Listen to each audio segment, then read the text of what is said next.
Robert Sterling couldn't stop smiling as he walked out of the downtown conference center. The presentation had gone better than he ever imagined. 3 years of hard work, countless sleepless nights, and more coffee than any human should drink had finally paid off. The biggest client his tech company had ever pursued just signed a contract worth $2 million. He pulled out his phone to call his wife Margaret, but then stopped. Why not surprise her instead? She'd been complaining lately that he worked too much, that he was never home before 7 in the evening. Today would be different. Today he'd walk through their front door at 3 in the afternoon with the best news of his career. The drive home through the suburban streets felt different somehow.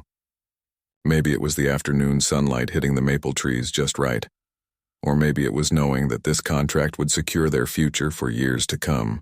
Either way, Robert found himself actually looking at the neighborhood he usually rushed through on his way to another meeting. Kids were getting off school buses, their backpacks bouncing as they ran toward their front doors. Neighbors were out walking dogs or checking their mailboxes. It struck him that he rarely saw this side of his own neighborhood. His usual routine meant leaving before sunrise and returning after dark. When he turned onto Elm Street, their street, he slowed down even more. Their house sat back from the road, a beautiful 2-story colonial with white shutters that Margaret had insisted on repainting last spring. The front garden was perfectly maintained thanks to their landscaping service. Everything looked exactly as it should, except for one small detail that made him pause. There were 2 cars in the driveway instead of 1. Margaret's silver SUV was parked in its usual spot, but next to it sat an older Honda Civic that he recognized. It belonged to Maria, their housekeeper. That wasn't unusual by itself. Maria came 3 times a week to clean and sometimes stayed late if she was deep cleaning or doing laundry. But there was something else that caught his eye. A small red bicycle was leaned against the garage door. Robert parked on the street instead of pulling into the driveway. As he walked up the front path, he tried to remember if Margaret had mentioned anything about having visitors today. The bicycle was clearly meant for a child, maybe 10 or 12 years old. It was well used but cared for with a small basket attached to the front handlebars. He fumbled with his keys at the front door, still thinking about the bicycle. Maria had a daughter, he remembered. What was her name again? He felt embarrassed that he wasn't sure. In the 3 years Maria had worked for them, he'd only met her daughter once or twice in passing.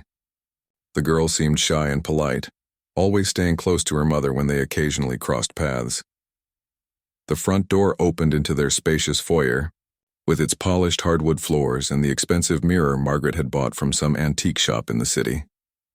The house felt oddly quiet for a Tuesday afternoon. Usually when Maria was there, he could hear the vacuum running or the washing machine going. Today there was only silence. Margaret, he called out, setting his briefcase down by the door. I'm home early. No response came back, which was strange. Margaret was usually good about answering when he called to her. Maybe she was upstairs or out in the backyard. The house was big enough that voices didn't always carry from room to room. He walked through the living room, past the cream-colored sofa and the coffee table that always had to be perfectly arranged. Margaret took pride in their home, and it showed. Everything was always in its place, clean and organized. Sometimes Robert wondered if it was too perfect, too much like a magazine photo, and not enough like a place where people actually lived. The kitchen was at the back of the house, connected to a breakfast nook that overlooked their backyard. As he walked down the hallway, he could hear something that made him slow his steps. Voices. Not the friendly chatter he might expect, but something that sounded tense, maybe even angry. Robert paused at the edge of the hallway, just before it opened into the kitchen. The voices were clearer now. Margaret's voice, definitely, but raised in a way he rarely heard. She sounded furious about something. There was another voice too, quieter, maybe trying to explain or calm the situation. His first thought was that something had gone wrong with the house. Maybe the dishwasher had broken and flooded the kitchen.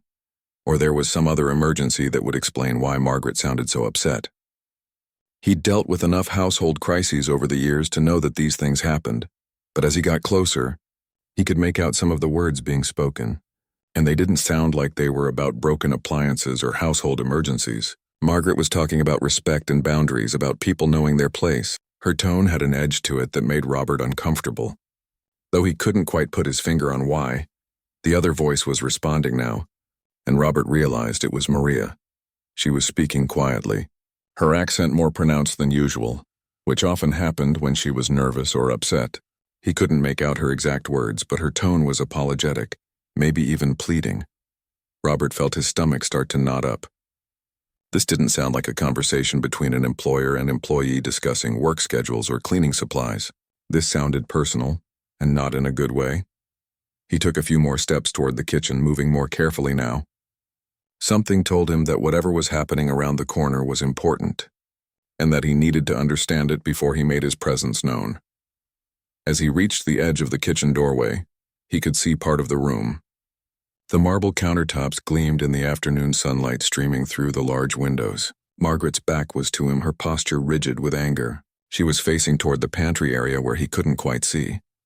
"This is exactly the kind of behavior I'm talking about," Margaret was saying, her voice sharp and cold. "You people always think you can just take whatever you want whenever you want it." Robert froze. You people? What did that mean? And who was Margaret talking to? He could see Maria now, standing near the kitchen island, her hands clasped in front of her like she was trying to make herself as small as possible. Her face looked strained, worried in a way that made Robert's chest tighten. Then he heard a sound that made his blood run cold. It was quiet, barely audible, but unmistakable once he recognized it. Someone was crying. Someone young. Robert stepped into the kitchen doorway, and what he saw there would change everything he thought he knew about the woman he'd been married to for 8 years. Robert stepped fully into the kitchen, and the scene before him made no sense at first.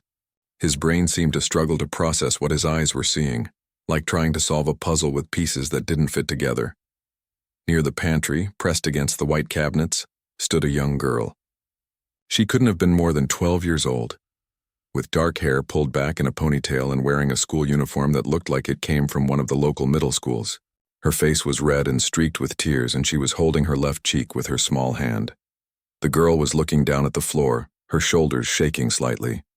In her other hand, she clutched a small paper bag, the kind kids might use for lunch. Some crackers had spilled out onto the kitchen floor around her feet. Margaret stood about 3 feet away from the girl, her face flushed with anger. Robert had never seen his wife look so furious, not even during their worst arguments. Her hand was raised slightly, and Robert realized with growing horror what that meant. "I don't care how hungry you think you are," Margaret was saying, her voice cold and sharp. "You don't just walk into someone else's house and help yourself to their food. That's called stealing, and there are consequences for stealing." Maria stood frozen near the kitchen island, her face pale with fear and distress. She kept looking between her daughter and Margaret, clearly wanting to step in but afraid of making things worse. Her hands were twisted together so tightly that Robert could see her knuckles were white. "Please, Mrs. Margaret," Maria said quietly, her accent thick with emotion. "Sophia, she was just hungry after school. She didn't mean any harm. She always asks me first, but today I was busy upstairs and—" "I don't want to hear excuses," Margaret cut her off. "This is exactly the problem. You people think the rules don't apply to you. You think because you work in this house you can just take whatever you want." There was that phrase again. You people. Robert felt his stomach turn. He'd been married to Margaret for 8 years and he'd never heard her talk like this before. Where was this coming from? The young girl looked up for just a moment and Robert could see the fear in her eyes. She wasn't just crying from embarrassment or being caught doing something wrong. She looked genuinely scared. Her cheek was red and Robert realized with a sick feeling that Margaret had actually struck this child. His child. Maria's daughter. The little girl whose bicycle was parked outside their house. The same little girl who had been nothing but polite and quiet during their brief encounters over the years. "Margaret," Robert said, his voice cutting through the tension in the room like a knife. All 3 people in the kitchen turned to look at him. Margaret's expression changed instantly from anger to surprise, then quickly to something that looked almost guilty. Maria's eyes went wide and she looked like she wanted to disappear into the floor. But it was the young girl's reaction that hit Robert the hardest. She looked relieved. For just a moment, her scared expression softened, like maybe a grown-up who wasn't yelling at her had finally arrived. "Robert," Margaret said, trying to force her voice back to normal. "You're home early. I was just dealing with a little situation here." "I can see that," Robert said carefully, his eyes moving from his wife to the frightened child by the pantry. "What kind of situation?" Margaret straightened her shoulders, clearly preparing to explain herself. I came downstairs to get something from the pantry, and I found her in there stuffing food into her bag, just helping herself to our groceries like she owned the place. Robert looked at the items scattered on the floor, a few crackers, an apple, maybe a granola bar. Nothing expensive, nothing that would be missed.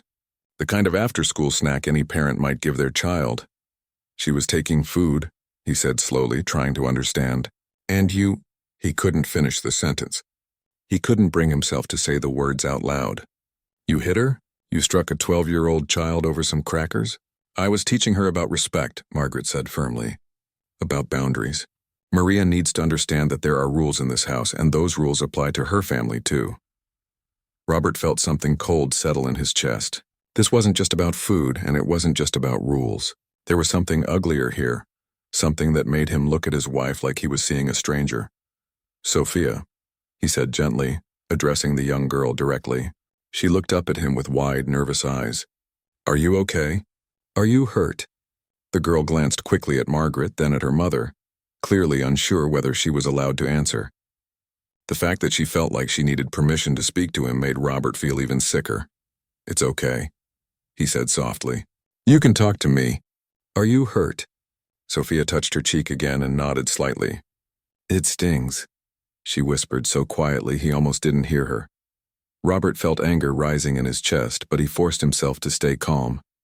Getting angry right now wouldn't help anyone, especially not this scared little girl. She's fine, Margaret said quickly. Don't make this into something it isn't, Robert. She needed to learn a lesson, and sometimes children need firm correction. Firm correction? Robert repeated, his voice getting harder despite his efforts to stay controlled. Margaret, she's 12 years old, and she's not your child to correct. She was in my house taking my food, Margaret shot back. Maria works for us, which means her daughter follows our rules when she's here. Robert looked at Maria, who seemed to be trying to make herself invisible. How many times had this happened before? How many times had Margaret treated Maria or her daughter badly when he wasn't around to see it? The thought made him feel sick with shame. He'd been so focused on his work, so busy with meetings and deadlines and contracts, that he'd never paid attention to what was happening in his own home. He'd trusted Margaret to treat the people who worked for them with basic human decency. Clearly, that trust had been misplaced. Sophia, he said gently, why don't you sit down for a minute? Maria, could you get her some water? Maria nodded quickly and moved toward the cabinet where they kept the glasses. Her hands were shaking as she filled a cup from the filtered water dispenser on the refrigerator. Robert, don't coddle her, Margaret said sharply. She needs to understand what she did wrong. What she did wrong? Robert turned to face his wife fully, and she must have seen something in his expression that made her take a step back. Margaret, she's a child who was hungry after school. Her mother works here. She took an apple and some crackers. And your response was to hit her? I didn't hit her, Margaret said quickly. I gave her a little slap to get her attention. There's a difference. Robert stared at his wife, this woman he thought he knew, and wondered who she really was underneath the polished exterior he'd fallen in love with. Because the person standing in front of him, justifying why she'd struck a child, was someone he'd never met before. The silence in the kitchen stretched on for what felt like forever. Robert could hear the quiet hum of the refrigerator, the tick of the wall clock, and Sophia's soft sniffles. But mostly, he could hear his own heartbeat pounding in his ears as he stared at his wife. A little slap to get her attention, he repeated slowly, letting the words sink in. Margaret, do you hear yourself right now? Margaret's face flushed deeper red, but her jaw was set in that stubborn way Robert knew meant she wasn't backing down. Don't you dare lecture me about discipline, Robert. You're never here. You don't see how they take advantage when you're not around. They? Robert felt that cold feeling in his chest spread outward. Who exactly is they, Margaret? Before she could answer, he turned away from her and walked over to where Sophia was still standing against the cabinets. The little girl looked up at him with those wide, scared eyes, and Robert felt his heart break a little bit.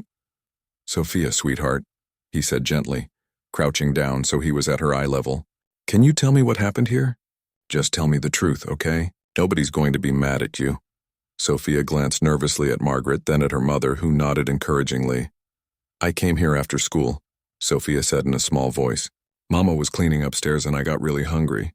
We didn't have lunch money today, so I only had a small sandwich at school. I know where Mama keeps the snacks she said I could have, so I went to get some. Robert's heart sank. No lunch money. This family was struggling, and here was this little girl, hungry after a long day at school, just trying to find something to eat. And then what happened? He asked gently. Mrs. Margaret came downstairs and saw me with the food. She got really angry and started yelling about stealing. I tried to explain that Mama always lets me have snacks when I'm here, but she wouldn't listen. Then Sophia touched her cheek again and looked down at the floor. Then she hit you. Robert finished quietly. Sophia nodded without looking up. Robert stood slowly, feeling a rage building inside him that he'd never experienced before. This wasn't just anger. This was something deeper, something that made him question everything he thought he knew about his life. Margaret, he said, his voice deadly calm, step away from Sophia, now. Robert, you're being ridiculous, Margaret started to say, but something in his tone must have gotten through to her because she took a step back. Maria, Robert said, still looking at his wife, could you please take Sophia to the living room? There are some books on the coffee table, and I think there might be a puzzle in the drawer. Make yourselves comfortable. Maria nodded quickly, clearly relieved to have an excuse to get her daughter out of the kitchen. Come, mija, she said softly, putting her arm around Sophia's shoulders. Let's go sit down. As they left the kitchen, Robert waited until he heard their footsteps fade down the hallway. Then he turned to face Margaret fully, and she actually took another step backward. 8 years, he said quietly. 8 years I've been married to you, and I never knew you were capable of something like this. You're overreacting, Margaret said, but her voice sounded less confident now. She was stealing food from our pantry. What was I supposed to do? Just let it slide? She's 12, Margaret. 12 years old. And she was hungry. Robert could feel his voice starting to rise, and he forced himself to stay controlled. Her mother works for us 3 days a week, cleaning our house, doing our laundry, making our lives easier. And when her daughter gets hungry after school, you think the appropriate response is to hit her? It was barely a slap, Margaret protested. And someone needed to teach her about boundaries. Boundaries? Robert stared at his wife like she was speaking a foreign language. The only boundary that got crossed here was yours. You had no right to lay a hand on that child, none. Margaret's defensive anger was starting to crack, and Robert could see something else underneath it, something that looked almost like fear. You don't understand, she said, her voice getting higher. It's not just about the food, Robert. It's about respect. They need to know their place. There it was again. Their place. Words that made Robert feel sick to his stomach. Their place? He repeated. Margaret, what exactly do you think their place is? She opened her mouth to answer, then seemed to realize she was about to say something that would make things even worse. But the damage was already done. Robert could see clearly now what had been hidden from him all this time. You know what I think? Robert said, his voice getting harder. I think you've been hiding who you really are for a very long time. I think when I'm not here, when there's nobody around to see you, you treat Maria and her daughter like they're somehow less than human. That's not true, Margaret said quickly, but her face had gone pale, isn't it? Robert stepped closer to her, and she actually backed up against the kitchen counter. Tell me, Margaret, how many times has this happened before? How many times have you been cruel to them when I wasn't here to stop you? Margaret's mouth opened and closed, but no words came out. The look on her face was all the answer Robert needed. My God, he said, feeling disgusted with himself as much as with her. How long has this been going on? How long have you been treating them this way while I was off playing the successful businessman, completely oblivious to what was happening in my own house? Robert, you're making this into something it isn't. Margaret tried again, but her voice was shaking now. I've never done anything like this before. I was just having a bad day, and when I saw her taking food, I lost my temper for a minute. Lost your temper, Robert repeated. You lost your temper and hit a child. Do you hear how that sounds? He walked over to the kitchen island and leaned against it, suddenly feeling exhausted. The excitement from his business success this morning felt like it had happened in another lifetime. Everything that had seemed important a few hours ago now felt completely meaningless. I don't know who you are, he said quietly, not looking at Margaret. I thought I married someone who was kind and caring, someone who would treat people with respect, especially people who work hard to help us. But the person I saw in here today, he shook his head. That person is a stranger to me. Robert, please. Margaret said, and now she sounded desperate. Don't make one mistake ruin everything we've built together. One mistake? Robert looked up at her. Margaret, you struck a child, a hungry child whose mother works for us, and then you tried to justify it by saying she needed to know her place. This isn't a mistake. This is who you really are when you think nobody's watching. Margaret started to say something else, but Robert held up his hand to stop her. I need you to go upstairs, he said firmly. Right now, I need to take care of Sophia and Maria, and I need to do it without you making things worse. This is my house too, Margaret said, some of her defiance returning. Yes, it is, Robert agreed, but right now in this moment I'm ashamed to share it with you. The words hit Margaret like a physical blow. She stared at him for a long moment, then turned and walked out of the kitchen without another word. Robert waited until he heard Margaret's footsteps on the stairs and the sound of their bedroom door closing. Only then did he allow himself to take a deep breath and focus on what really mattered right now. Two people in his living room needed his help, and he was going to make sure they got it. He opened the freezer and pulled out an ice pack, wrapping it in a clean kitchen towel. Then he grabbed a bottle of water and walked into the living room where Maria and Sophia were sitting together on the couch. Sophia had found one of the puzzle books from the coffee table, but she wasn't really looking at it. She was just holding it, staring at the pages without seeing them. Sophia, Robert said gently, sitting down in the chair across from them. Can you let me see your cheek, sweetheart? The little girl looked at her mother, who nodded encouragingly. Sophia turned her face toward Robert, and he could see that the red mark was still there, maybe even a little more swollen than before. This might feel cold, he said, offering her the wrapped ice pack, but it will help with the swelling and make it feel better. Sophia took the ice pack and held it gently against her cheek. Thank you, she said quietly. You don't need to thank me, Robert told her. You shouldn't have been hurt in the first place. He looked at Maria, whose eyes were still wide with worry and fear. Maria, I owe you both an enormous apology. Maria shook her head quickly. No, Mr. Robert, you don't need to. Yes, I do, Robert interrupted gently. I had no idea this kind of thing was happening in my house. If I had known, I would have stopped it immediately. The fact that I didn't know doesn't make it any less my responsibility. Maria's eyes filled with tears. I didn't know how to tell you, she said quietly. She always made sure you weren't around when she got angry with us. And I need this job so much. Sophia and we don't have anyone else to help us. Robert felt that sick feeling in his stomach get worse. Margaret had been smart about her cruelty, making sure there were no witnesses. How calculated was that? How long had she been planning to treat Maria and Sophia badly whenever he wasn't around to see? You will never have to worry about your job because of this, Robert said firmly. What happened here today was completely wrong, and it's not your fault in any way. Do you understand me? Maria nodded, but she still looked scared, like she wasn't entirely convinced. In fact, Robert continued, I want you to take the rest of the week off, with full pay. You and Sophia have been through something traumatic today, and you both need time to recover. But the house... Maria started to protest. The house will be fine, Robert said. Right now, taking care of you and Sophia is more important than having clean floors. He turned to Sophia, who was still holding the ice pack to her cheek, but was listening to every word. Sophia, I want to make sure you're okay. Tomorrow morning, I'm going to have our family doctor take a look at you, just to make sure everything is healing properly. Sophia looked confused. But we don't have insurance for doctors, she said. Mama says doctors cost too much money. Robert's heart broke a little more. Here was a 12-year-old child who already understood that medical care was a luxury her family couldn't afford. You don't need to worry about money, Robert told her. I'm taking care of all of that. The doctor, any medicine you might need, everything. It's completely free for you. Maria looked like she might cry again. Mr. Robert, that's too much. We can't accept. You're not accepting charity, Robert said gently.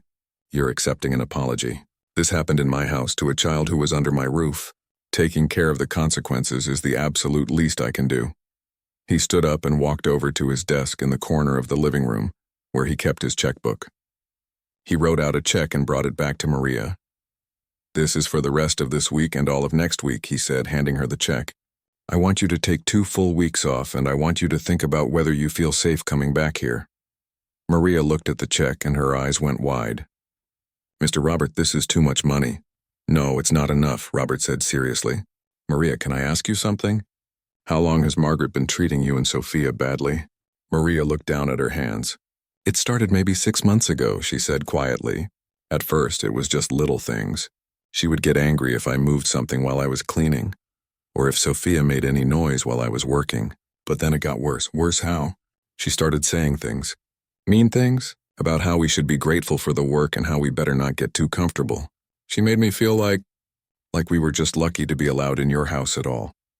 Robert closed his eyes for a moment, feeling ashamed of himself and furious at Margaret in equal measure. Has she ever hit Sophia before today? Maria shook her head. No, today was the first time. But she's gotten close before. She's grabbed Sophia's arm hard enough to leave marks, and she's yelled at her for just being a child. Why didn't you tell me?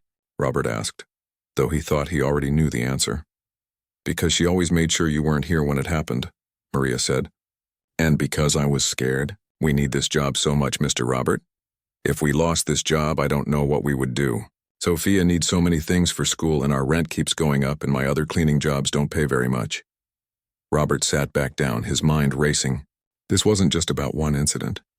This was about a pattern of abuse that had been going on for months, hidden from him by a wife who apparently had no problem terrorizing a hardworking woman and her child. Maria, I want you to know that your job is safe, he said. But I also want you to know that Margaret will never be allowed to treat you that way again. I'm going to make sure of it. That evening, after Maria and Sophia had gone home, Robert sat in his study with his laptop open and his phone beside him. Margaret had stayed upstairs all afternoon and evening, and he was grateful for that. He had work to do and he didn't want any interruptions. First, he called Dr. Williams, their family doctor, and explained the situation. Dr. Williams agreed to see Sophia first thing in the morning and to document everything carefully. Robert made it clear that money was no object when it came to Sophia's care. Next, he called his lawyer, David Chen, who had handled Robert's business contracts for years. David listened quietly as Robert explained what had happened. You want my honest opinion? David said when Robert finished. You need to think seriously about your marriage. What you're describing isn't just a bad day or a moment of poor judgment. This sounds like a pattern of behavior that suggests some serious character issues. I know, Robert said quietly. I'm already thinking about it. And Robert, document everything. Take pictures of Sophia's injury if her mother is comfortable with that. Keep records of what happened. If this ever becomes a legal issue, you'll want to have everything written down while it's still fresh. After he hung up with David, Robert spent the next 2 hours researching organizations that helped domestic workers. He found several local groups that provided legal assistance, financial support, and advocacy for people like Maria. He made a list of their contact information and decided he would talk to Maria about connecting her with these resources. Then he did something that surprised even himself. He opened a new savings account online and transferred $50,000 into it. It would be Sophia's education fund. College, trade school, whatever she wanted to pursue when she got older. Maybe it couldn't undo what had happened to her today, but it could help ensure that she would never have to worry about affording her dreams. As he closed his laptop, Robert realized that this day had changed everything. Not just his marriage, but his entire understanding of what it meant to be responsible for other people's well-being. He'd been so focused on making money and building success that he'd forgotten to pay attention to the human cost of his choices. Tomorrow, he would start making different choices, better choices, starting with making sure that Sophia and Maria never had to be afraid in his house again. 3 months later, Robert stood in the kitchen of what was now his house alone, making coffee and watching the sunrise through the large windows. The silence felt different now, not empty or lonely, but peaceful. It was the kind of quiet that came from knowing you were finally living according to your values. The divorce papers had been finalized 2 weeks ago. Margaret had initially tried to fight it, claiming that Robert was overreacting to one small incident. But when David, his lawyer, presented evidence of the pattern of behavior toward Maria and Sophia, along with testimony from other domestic workers in the neighborhood who came forward with their own stories about Margaret, she finally agreed to a settlement. She was living in a downtown apartment now, funded by her share of their assets. Robert kept the house partly because he could afford to, but mostly because he wanted Maria and Sophia to feel safe coming back to a place that held difficult memories for them. The sound of a key in the front door interrupted his thoughts. Maria came in carrying her usual supplies, but she looked different now. More confident, less afraid. She smiled when she saw him in the kitchen, a real smile that reached her eyes. "Good morning, Mr. Robert," she said warmly. "How was your evening?" "Quiet and good," Robert replied, pouring her a cup of coffee without being asked. Over the past few months, they'd developed new routines, new ways of interacting that felt more like mutual respect between two adults rather than the formal employer-employee relationship they'd had before. "And how's Sophia doing with her new school?" he asked. Maria's smile grew even brighter. "She loves it. Yesterday, she told me she wants to be a doctor when she grows up. She says she wants to help kids who get hurt." Robert felt a familiar tightness in his chest when Sophia's injury was mentioned, even indirectly. Dr. Williams had said she healed perfectly fine with no lasting physical damage, but Robert knew that some injuries took longer to heal than others. "That's wonderful," he said, and meant it. "Is she still coming by after school sometimes?" "Only if that's okay with you," Maria said quickly, though her tone was much less fearful than it would have been months ago. "Maria, it's more than okay. This is as much Sophia's safe space as it is yours. I meant what I said about that." It had taken weeks for Maria to truly believe that Robert wasn't going to suddenly change his mind about supporting them. The fear that Margaret had instilled didn't disappear overnight, but gradually, as Robert kept his promises and followed through on his commitments, Maria had started to relax and trust that this new arrangement was real. The changes Robert had made went far beyond just his own household. Word had gotten around the neighborhood about what had happened, and several other families had quietly approached him to ask about improving conditions for their own housekeepers and gardeners. Robert had connected them with the advocacy organizations he'd researched, and a few small but meaningful improvements had started happening throughout their community. He'd also gotten more directly involved himself. Every Thursday evening, he volunteered at a local community center that provided resources for domestic workers. He helped people understand their rights, connected them with legal assistance when needed, and sometimes just listened when they needed someone to hear their stories. It wasn't glamorous work, and it didn't make him feel like the successful businessman he'd always prided himself on being, but it made him feel like a better human being, which turned out to be more important than he'd realized. The front door opened again, and Sophia's voice called out cheerfully, "Mama, I'm here!" She came bouncing into the kitchen wearing her school backpack and a big smile. The shy, scared girl from 3 months ago was still there, but she was buried under layers of confidence and security that grew stronger every day. "Hi, Mr. Robert," she said, giving him a quick hug that would have been unthinkable back in February. "Guess what happened at school today?" "What happened?" Robert asked, genuinely curious. Sophia's school stories had become one of his favorite parts of the day. "I got picked to be in the advanced science program next year," she said proudly. "The teacher said I have a natural talent for learning how things work." Robert felt pride swell in his chest as if Sophia were his own daughter. "That's incredible, Sophia. I'm so proud of you." The advanced science program was at one of the best middle schools in the district, the same school that Robert and Margaret had toured years ago when they were thinking about having children of their own. Sophia was there now on a scholarship that Robert had quietly arranged, though she didn't know that part. "Are you excited about it?" he asked. "A little nervous," Sophia admitted. "It's going to be harder than regular classes. But Mama says hard work is how you build a better future." Robert looked at Maria, who was beaming with pride as she listened to her daughter talk about her dreams and plans. This was what he'd hoped for when he'd made all those changes 3 months ago. Not just fixing one bad situation, but creating space for good things to grow. "You know," Robert said to Sophia, "if you ever need help with your science homework, I was pretty good at that stuff in school. I'd be happy to help you study." "Really?" Sophia's eyes lit up. "That would be so cool." As Maria and Sophia settled into their afternoon routine, Robert excused himself to go to his study.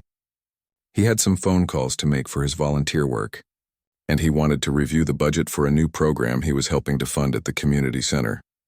But first, he opened his laptop and looked at the college savings account he'd set up for Sophia. The balance had grown considerably, not just from his initial deposit, but from the monthly contributions he'd been making. At this rate, Sophia would be able to go to any college she wanted without having to worry about the cost. His phone buzzed with a text message from David, his lawyer. Saw the article about your community work in the local paper. Proud of you, man. You've become a different person these past few months. Robert smiled as he typed back. I think I became who I was supposed to be all along. Just took a wake-up call to get there. It was true. The Robert Sterling who had walked into his kitchen 3 months ago had been successful by every measure that society usually cared about. He had money, a beautiful house, a thriving business, and a lifestyle that many people would envy.